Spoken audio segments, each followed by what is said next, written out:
my very first recruit and my very first director is now my newest consultant on my team. So Susie, I would love for you to share your story with everybody. I would be thrilled to.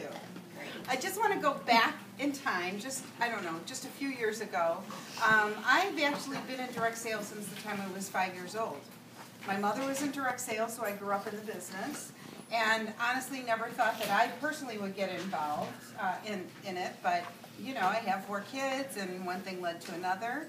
So I did a short stint with another direct sales company, moved out to this area and went to a show, as Marie said. I went to a show in the neighborhood. My mom was actually flying in from Arizona that day, and my aunt said, I want to come see your mom. I said, no problem, but I had heard about the Pampered Chef 3 or 4 years before this. I finally got invited to a show. And so I said nothing was going to stop me from going to the show. And so my aunt and my mom came along with, and at Diane Morelli's. And so that was back in July of 1989. It didn't take me long to make a decision to join the Pampered Chef at that time. And for 5.5 years, held about a little over 600 shows, about a little over $250,000 in sales, when I got a little call from the corporate office. And honestly, it was because of the vote of confidence from Marie and Nancy that I got that call in the first place. And so anyway, I was with the Pampered Chef's corporate office for 17 years inside.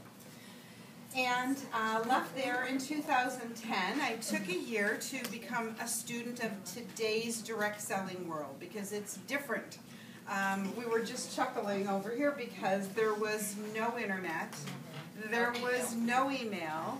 Jan Caponegro said, what email address did you use when you were a consultant before? I said, Jan, we didn't have email then. Seriously, it's nothing. All we had was our phones.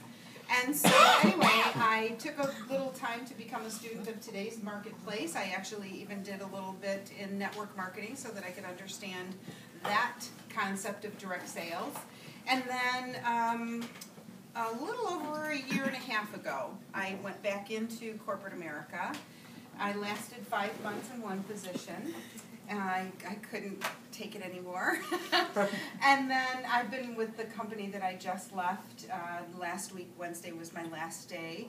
So I left corporate America last week, Wednesday. Lovely company, lovely boss. In fact, I have to share with you how gracious and wonderful the person I worked for was, because I told her last week, I said, I've made a decision about what I'm going to do to bring income into my household and to support another venture that I have. I'm kind of crafty.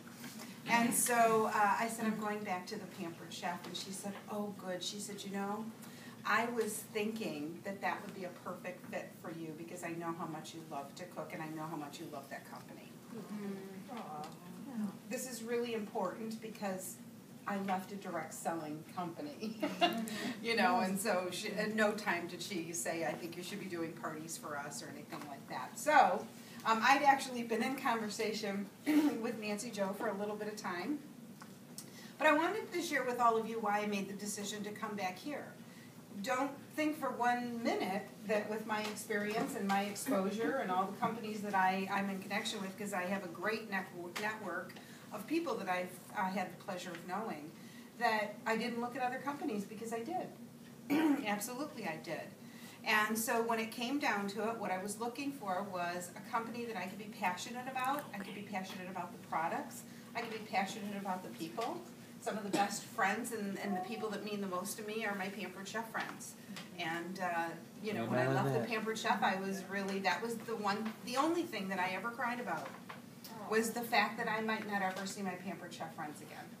So, seriously, I didn't cry about I wasn't going to be able to support myself or, you know, anything. Not even a worry.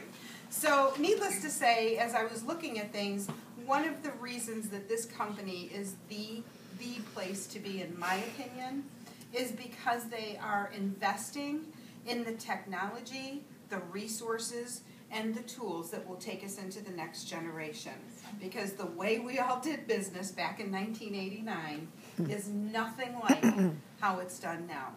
Now, the relationships are still important. It's all about building the relationships with your hosts, your business partners, you know, your consultants and things like that. Those things are still the same. Picking up the phone is still important so that you have a voice. But how we do business, where we do business is completely different. And so knowing what was coming down the pipeline here, now you've got a mobile app, we've got the new website. I'm a beta, I'm just going to say. And I love it. It's just so easy to do business. So I'm at the Pampered Chef because I know that this is a company that's going to be here forever and ever and ever. I know that we have a great reputation because no matter where you go, people are always very positive. Not a good idea to talk about it in a dentist chair because you can't really say much. Maybe that was the plan. But anyway, I'm thrilled to be back here with Marie and Patty and Diane and Nancy and the whole crew, and now I'll be making some new friends here at Pampered Chef. But I wanted to, I'm really passionate about sharing this business with other people. Not only because what I saw it do for my mom, how important it was to her at the age of 5, and what the business did to help her overcome some very serious depression, but I also know what it's done for me and for my children my whole life. I mean, it's amazing. And so sharing the business is something that's really, this is the other thing we did not need in 1989. Just saying. I agree. Huh? Yeah. I agree. I know. I want to wear them when I'm eating nowadays. So, okay. So anyway, sharing this business is really important. So I just wanted to read a little poem to you. And it's called Maybe She Needs Me, or He. It's okay. Okay.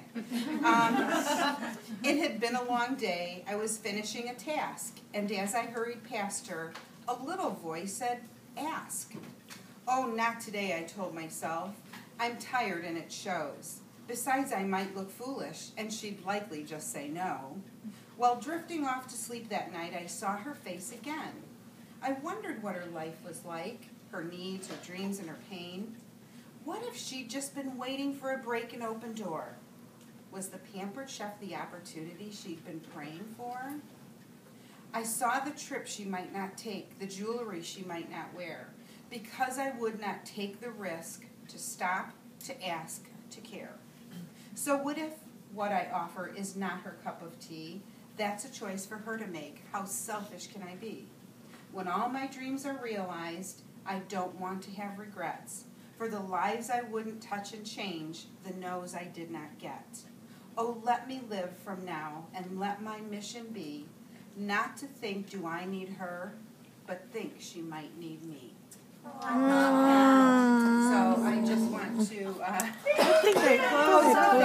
I'm thrilled to be here with all of you. We're thrilled to share